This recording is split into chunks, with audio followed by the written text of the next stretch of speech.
Right, ladies and gentlemen, this is an exceptionally unusual item. It's a little sort of linen, sort of cotton, sort of doily, lace doily, and to judge by the costume of the lady featured in it, it looks to be around sort of 1880.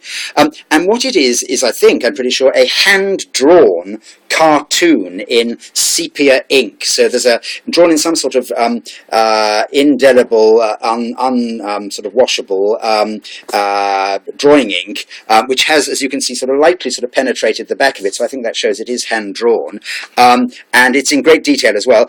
You see this cartoon, and it's actually rather a funny cartoon with sort of high church religious references. What it consists of is a rather sort of precocious little boy in a sort of velvet suit and knickerbockers, and his cousin there, cousin Emily she's called, and they're in a museum and they're looking at various cases which contain sort of pagan gods. It looks like Mr. Punch, but it isn't. It's actually meant to be a pagan god, some sort of, not African, perhaps sort of Siamese or pagan god, and there are others in the background there. And the caption reads, Cousin Emily, yes, Charlie, the heathen say their prayers to idols like that. Little Protestant, shocked.